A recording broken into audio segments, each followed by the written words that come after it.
Sebelumnya, Assalamualaikum warahmatullahi wabarakatuh. Sebelum kita memulai pelajaran pada hari ini, mari kita berdoa terlebih dahulu supaya pembelajaran kali ini bisa memberikan manfaat dan keberkahan kepada kita semua. Berdoa dimulai.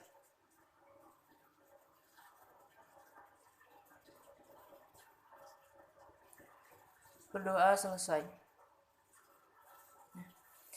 Sebelumnya saya akan absen dulu. Apakah ada yang tidak masuk hari ini? Masuk semua. Oh iya, alhamdulillah kalau masuk semua. Pada hari ini kita akan membahas mengenai bab toharoh. Apakah di sini ada yang tahu apa itu toharoh? Apa itu pengertian dari toharoh? Belum ada yang tahu ya? Oh ya, nanti saya akan jelaskan ya bagaimana pengertian toharoh. Sebelumnya saya akan menerangkan mengenai tujuan dari pembelajaran kita pada hari ini. Nah, tujuan pada hari ini ada 4. Yang pertama mengenai siswa bisa mensyukuri nikmat Allah yang berupa alat-alat untuk bersuci. Siswa dapat berperilaku hidup bersih. Selanjutnya, siswa dapat mengetahui alat-alat untuk bersuci. Dan yang terakhir, siswa dapat mendemonstrasikan alat-alat yang digunakan untuk bersuci. Baiklah, selanjutnya kita akan langsung masuk pada pembahasan. Nah, di sini saya akan menerangkan secara garis besarnya saja dan nanti akan dilanjutkan dengan adanya diskusi dan pertemuan selanjutnya ya. Nah, di sini pembahasan yang pertama yaitu mengenai pengertian dari toharoh. Toharoh ini dari segi bahasa diartikan artinya adalah bersih, suci atau mensucikan. Nah, sedangkan secara istilah adalah membersihkan diri dari najis maupun hadas ataupun perilaku seseorang sehingga dia dapat melakukan ibadah, misalnya sholat, dengan seperti wudhu, tayamum maupun mandi. Nah, toharoh di Islam ini ada 2, yaitu toharoh dari hadas dan toharoh dari najis. Nah, di sini apakah ada yang tahu hadas itu dibagi menjadi berapa? Oh ya, benar. Hadas itu dibagi menjadi 2, yaitu hadas besar dan hadas kecil. Nah, hadas besar ini contohnya apa?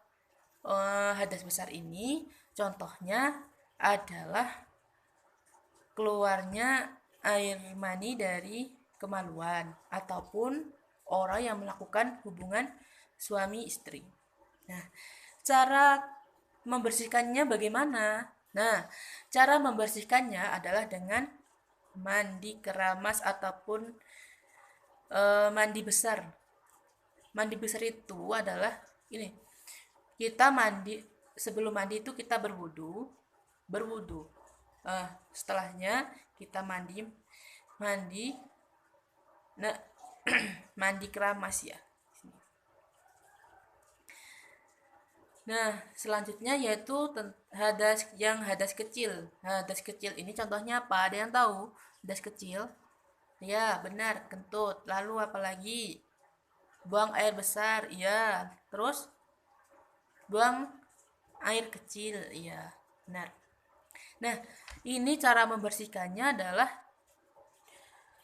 dengan berwudu ataupun bertayamum kalau tidak ada air. Sangat mudah ya kalau untuk membersihkan yang hadas kecil ini. Selanjutnya mengenai toharoh dari najis. Nah, najis dibagi menjadi 3. Apa saja? Ada yang masih ingat tadi?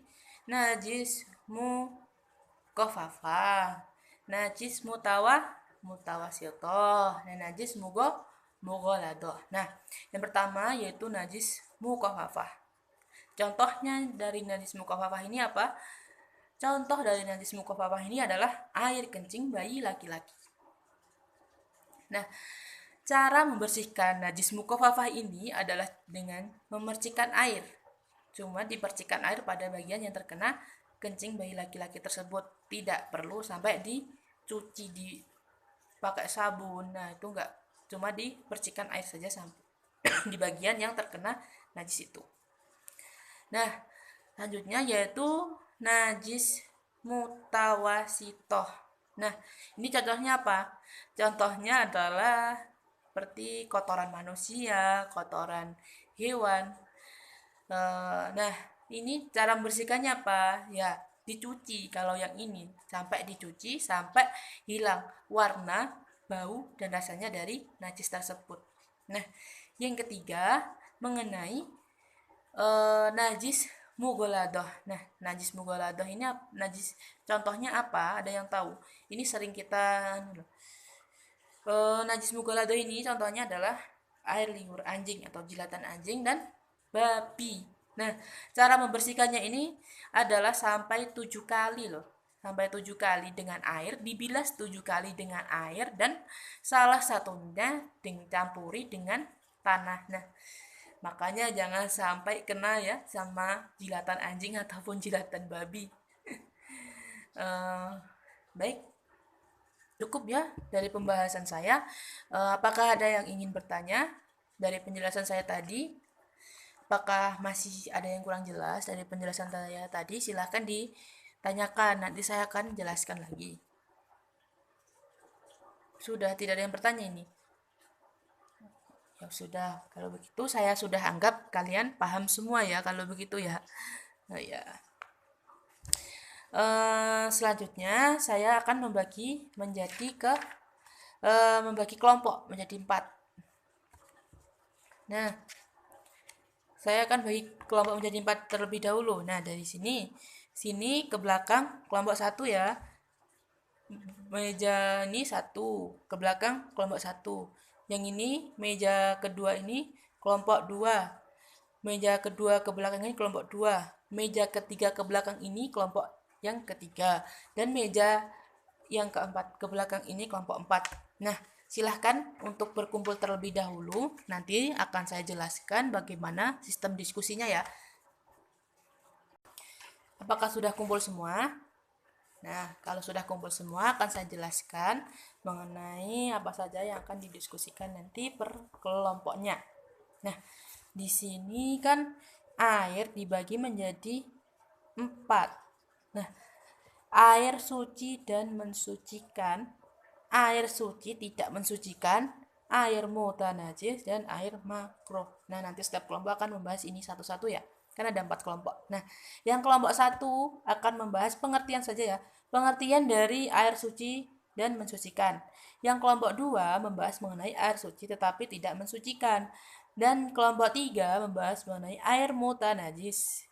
Kelompok 4 air makruh. Nah, sudah jelas kan? Nah, nanti setiap kelompok menulis pengertiannya saja. Setelah menulis pengertiannya, nanti perwakilan 1 dari tiap kelompok maju ke depan untuk mempresentasikan atau memberikan informasi lah kepada teman-temannya tentang apa itu air suci mensucikan, ya, dan seterusnya tuh. Saya beri waktu 15 menit ya dari sekarang. Cukup kan waktu 15 menit? Cukup. Nanti materinya sudah ada di buku paket, silahkan kalian cari sendiri nanti ya. Dimulai dari sekarang waktunya. Waktu sudah habis, sudah 15 menit. Nah, sekarang dari kelompok yang pertama, perwakilan siapa untuk maju ke depan? Ayo, tunjuk teman-teman. Ayo. Perwakilan 1, ayo. Ya, ayo maju. Kelompok 1. Kelompok 2, silahkan maju sekalian saja ya. Kelompok 2, ya. Kelompok 3, kelompok 4 ya. Akan maju dan presentasikan pengertian dari air tadi. Yang kelompok pertama diawali ya. Kelompok pertama silahkan.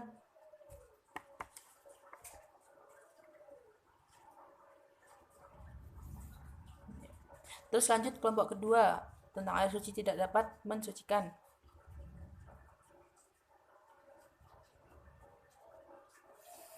Lalu lanjut kelompok 3.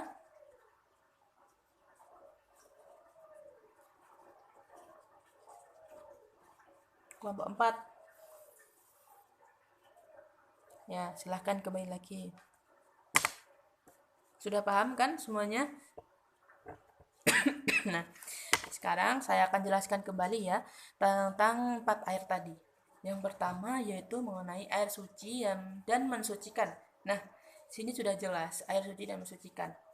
Air ini adalah air yang jatuh dari langit atau terbit dari bumi dan masih tetap keadaannya. Contohnya seperti apa? Contoh airnya ini apa contohnya? Ada yang tahu? Benar, air hujan, air laut, air sumur. Nah, itu cukup itu aja ya, kan udah paham kan air ini apa, air apa aja. Lanjutnya yaitu mengenai air suci tidak dapat mensucikan. Nah, ini air zatnya tetap tetapi tidak sah jika dipakai untuk bersuci. Contohnya air yang ada di pohon, air pohon ataupun air buah-buahan. Lalu air mutanajis. Nah, ini gampang ya. Air mutanajis ini adalah air yang terkena najis. Nah, air yang terkena najis otomatis kan itu tidak bisa dipakai untuk bersuci. Nah, selanjutnya yang terakhir yaitu air makruh. Air makruh ini air yang terjemur di dalam bejana, kecuali emas ataupun perak. Oke, sudah paham ya tentang air-air tadi, 4 air tadi? Ya, sudah paham. Kalau sudah paham, akan saya berikan tugas untuk yang dikumpulkan minggu depan pertemuan selanjutnya ya.